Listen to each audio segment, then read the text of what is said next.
What's going on YouTube? This is Necrostevo and you're watching one of my narrated Wi-Fi battles. This is actually a return to what I had in my videos a long time ago where I was recording with Cam, but when you guys are watching this, I'm actually out of town, so hopefully the YouTube uploader put this up on time. This is an NU match that I had against Ed Rusak, one of my Skype people that I found on Skype there. He asked for an NU battle, and I obliged. I wanted to start off with my Scout Nox. This is a weird ferret set, so it has Trick and it's holding the ring target item, and it has Super Fang, U-turn, and Knockoff. And the reason I went with that moveset with max speed and max HP is because as a scouter, it can take away Eviolites from things, especially that are very prominent in NU and in RU. And also, it's normally fast enough to get away from things before they hit it, with its base speed being what it is. Also, giving things ring targets is like, for example, if I steal an Eviolite from Mischievous, now it can be hit by normal and fighting type moves. So it serves two purposes there. I've also given a ring target to a Rotom before and gotten to Earthquake it later. Things like that are actually pretty fun. And so in the beginning here, I actually predicted him to have a Flame Orb, so I didn't trick him right away. I wanted to see what item he was holding, because I didn't want to just give myself a Flame Orb, even though that wouldn't really matter too much. I just don't want the residual damage. And then since I did trick him the ring target and I showed him I had Super Fang, I decided to go ahead and use that opportunity to U-turn.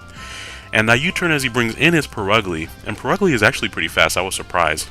And then here I was expecting him to bring in Primate, so instead of going for Sleep Powder, I just went straight for Sludge Bomb. Sleep Powder, of course, will not affect Primate if it has the Vital Spirit ability that keeps it from falling asleep. And he has a really cool Primate set. He has Hone Claws alongside Stone Edge and Dynamic Punch. And I knew another Sludge Bomb wouldn't KO him, so I decided to go for Stun Spore. I didn't really see the Hone Claws coming. I just knew I wouldn't KO him on the second one. And I saw Leftovers, so I knew he didn't have a Lumberry, of course. So this is going to work out pretty well. I went for Giga Drain there, forgetting that he would be slower than me now after the paralyzation. Because my thinking was he would hit me and then I would get some HP back, but I just forgot about the turn order there. And he actually doesn't do that much with the Dynamic Punch, despite it being Stab and +1. This is a max HP, max defense Vileplume named after the guy who reportedly discovered the Rafflesia plant, Louis Descartes, or I think that's how you pronounce it. But even a +1 Stone Edge without a critical hit is just not going to quite cut it against my Vileplume. Unfortunately, I hit myself in Confusion, but as long as I don't keep that trend up where I snap out of Confusion here, we're going to be fine. And knowing how much Giga Drain did last time, I know it's enough to take him out. And I'm going to bring up my HP above half, so I think I got out of that situation pretty well. That is a really awesome set. I was a little bit concerned when I saw the Dynamic Punch there, because I normally hit myself in Confusion a lot.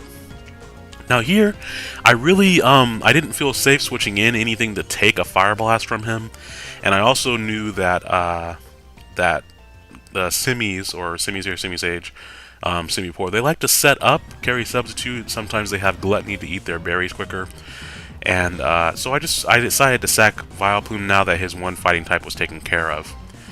I didn't want to switch anything into there. Omen the Tauros, though, is the Sheer Force set. I was so very happy to get one of these. So, thank you, my Twitter community, for helping me get Pokemon that are pretty hard to get in the game normally. Of course, several heads are better than one. And this apparently is a max defense Huntail, because that thing took Life Orb, Sheer Force, Stab, Rock Climb, which is pretty impressive, actually. We saw how little the Earthquake did to us, so I just decided to switch up moves and hope for it to not get burned, and I don't get Scald burned, which is really nice. I think that's about the first time in maybe 15 or 17 games that I avoided getting burned by Scald at some point during the match. Now, I was a little bit worried here. I didn't know what to expect from a Simisear. I decided to go into my Eviolite Magmar to take the Fire-type move. He decided to go straight for that, and if he didn't, Magmar is actually relatively bulky, so I figured I could take anything pretty well. He goes out into his own Perugly instead of staying in there, and I figured he would switch, so I just went for Confuse Ray. This Magmar is a little odd as well. It has Confuse Ray, Psychic, Fire Blast, and I believe Will-O-Wisp. So, it's not even bulky, it's just max speed, max special attack, timid. And it holds the Eviolite, and that right there makes up enough bulk, because you see how little that I think that was hidden power grounded right there.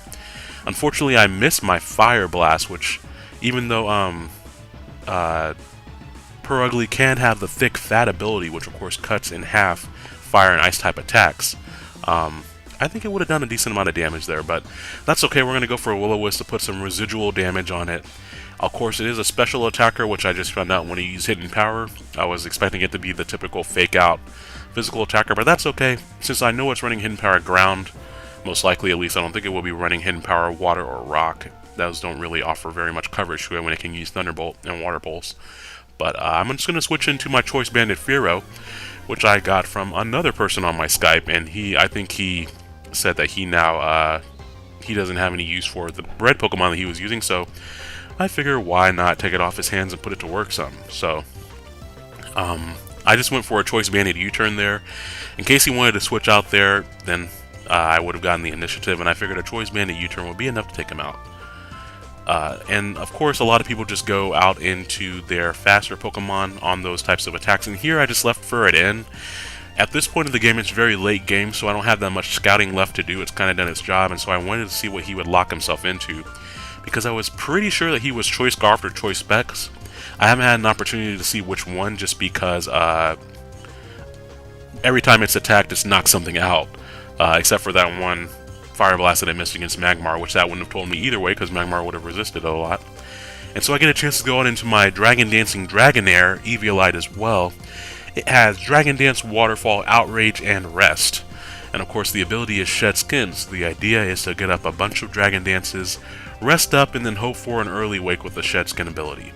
It actually works out relatively well. I do think that maybe I should maybe put a little bit more attack on it. The attack is a little bit underwhelming, but normally I can get 2 or at least 3 boosts, which is very, very nice. My opponent ended up missing a Focus Blast there, but as we saw from the damage from the first one, didn't really matter too much. A really interesting thing is going to happen here. So I'm going to go for Outrage. Tropius is actually going to live, so I'm guessing he's running probably a little bit more of a bulky set there. And he has a Ganlon Berry, and he tried to go for Natural Gift, but since he uses Ganlon Berry, he was unable to use Natural Gift. And for those of you who don't know, when Ganlon Berry is used with Natural Gift, it turns into a physical Ice type attack. So since he used it and got the defensive boost, he was not able to do the damage to my Dragonair that he was about to do. And now he's kind of out of a Ganlon Berry, even though he had +1 or +2 defense or whatever, but at that low HP, it probably would not have mattered. And so with that, I am able to knock out his Lopunny, which is great because that thing is actually pretty fast, and it can probably do a little bit of damage here late game, but why give him that opportunity? And now he's going to go back out into his Tropius. I, of course, am faster because of the Dragon Dances, and it really comes down to whether I hit myself in Confusion or not. And I don't. So I get to finish off the Tropius, no problem whatsoever, and that's going to be the end of that game. So thank you very much, Ed, for that battle.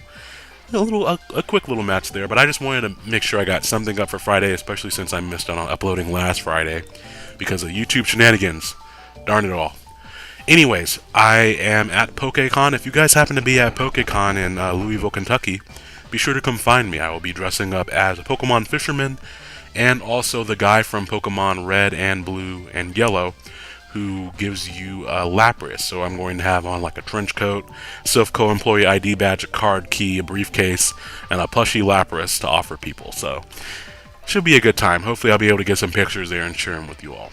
But either way, I hope you guys have a great weekend, and I will talk to you guys later. Bye now.